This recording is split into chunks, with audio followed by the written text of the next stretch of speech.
have been sharing some of my thoughts on the current events as part of the IYR talks. Last week, I shared some of my thoughts about the capital city for Andhras, especially after the video released by Mr. Parkala Prabhakar. Since I felt some of the important issues were missing in that, touching on them, I have prepared a video and released last week. This week, I would like to talk about strategic sale in the public sector undertakings and privatization of some of these public sector undertakings.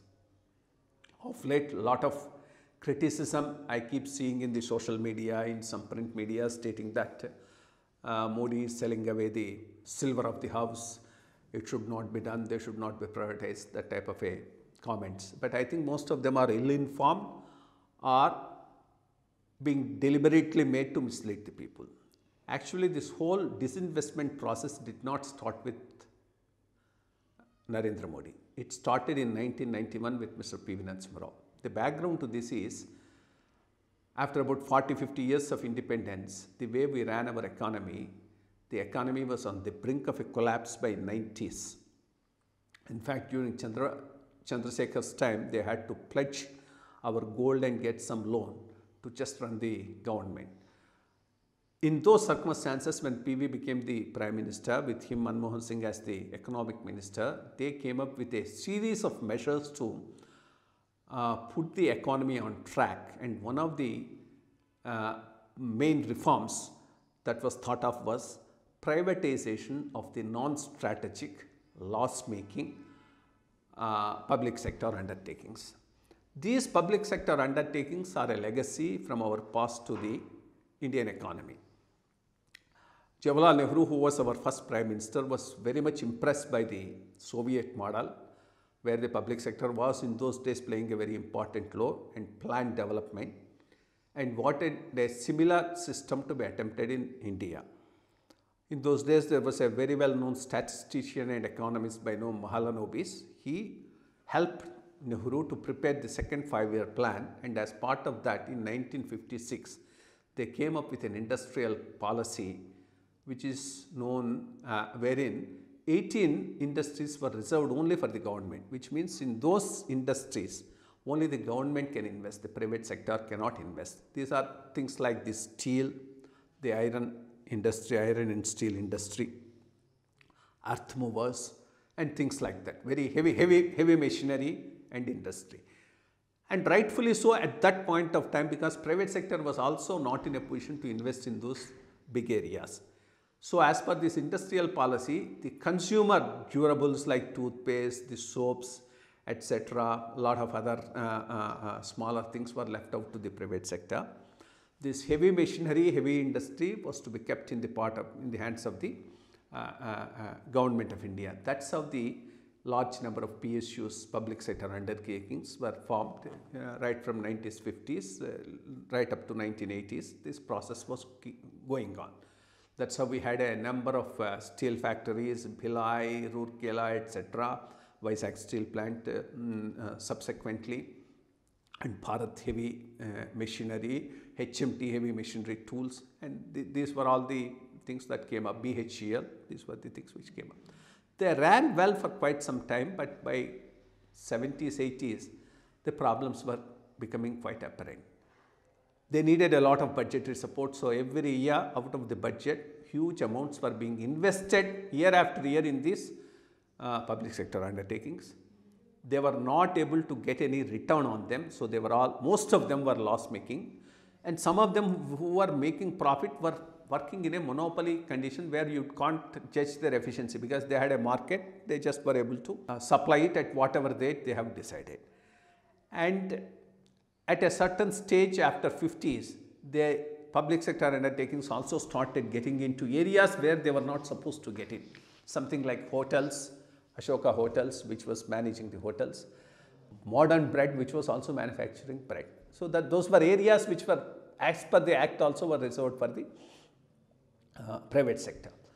This cumulative effect of the inefficiency, corruption, not taking decisions in these public sector undertakings, and public sector undertakings not able to give any return or a profit on the investment made on them became a heavy burden on the Indian economy. And by 1991, when you didn't have money to do the necessary imports and taxes were also not doing well, a range of reforms were thought of by Mr. Manmohan Singh and P.V. Narasimha Rao, and one of them was privatization of these public sector undertakings. There are 2-3 ways of doing it. One, you sell a minority stake on the market to the public. 2, you do a strategic disinvestment, and in some of them you still hold the majority holding and then do the minority holding, you give it over to the others. This process started by Manmohan Singh and P.V. Narasimha Rao was continued equally vigorously during Vajpayee's time and was followed up equally vigorously by Manmohan Singh, and now the same thing is being followed up by Modi. So, it's a outright lie to say this is something that Modi has started now. It's something that's going on for the last 30-40 years, and it has come to a stage now. Now, of course, the government has given it a full thought and made an exercise and has now identified about 18 strategic sectors: manufacturing, service, mining, and these type of things. In these 18 sectors, I mean something like coal mining, fertilizers, petrol, all of them are there. In all these 18 sectors, Government of India and its institutions will be there, but not in huge numbers, a maximum of 4 or a minimum of 1.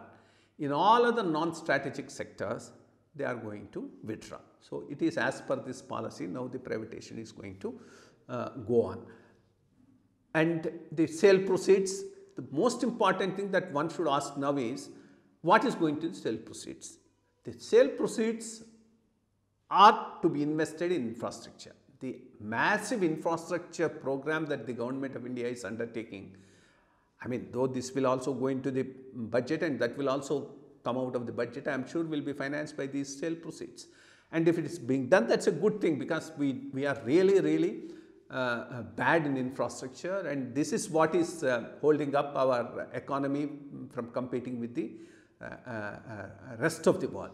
And in the process, you will be saving a lot of money for the government, which can be utilized for other purposes like food for MNGRES program, where poor get work, or public distribution system, or Ayushman Bhava, like the medical insurance and other things which are good for the people. For example, 1 or 2 small examples will show us how badly these PSUs are impacting on the finances of the Government of India.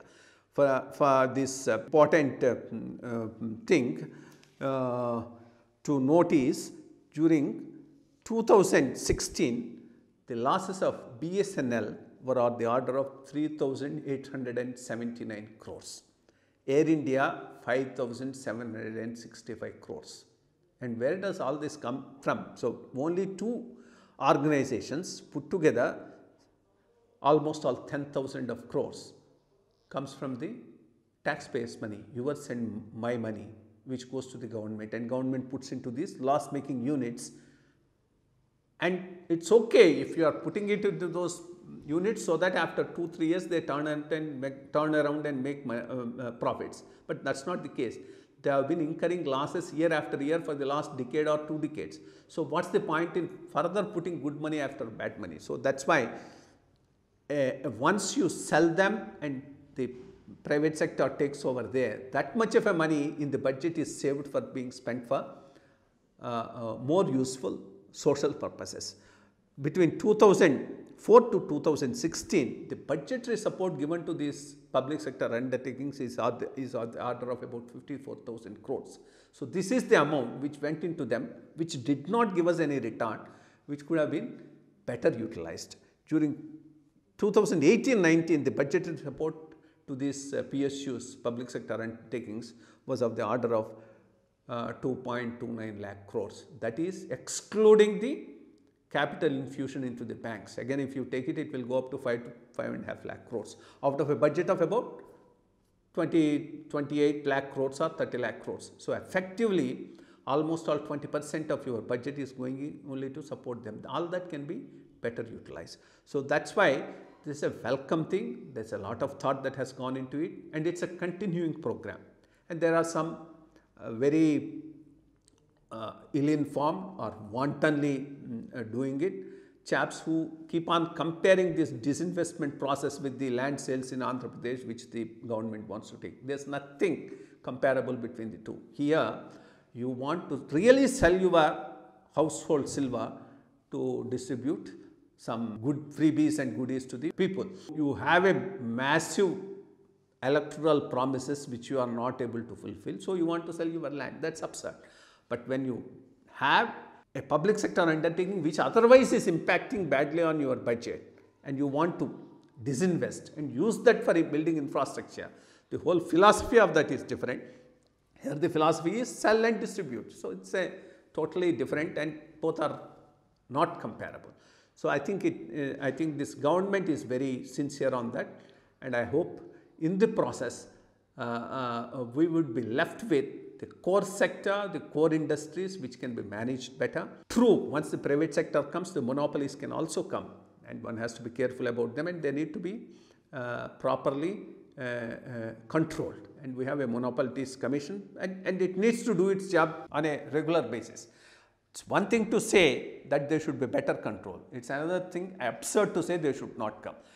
If the spectrum was not privatized, if private players were not allowed to come and bid and then take it and then run all these telecom companies, can you imagine the communication revolution that has taken place in this country in the last 10-15 years, and how cheap and how universal it has happened? So it's a great revolution.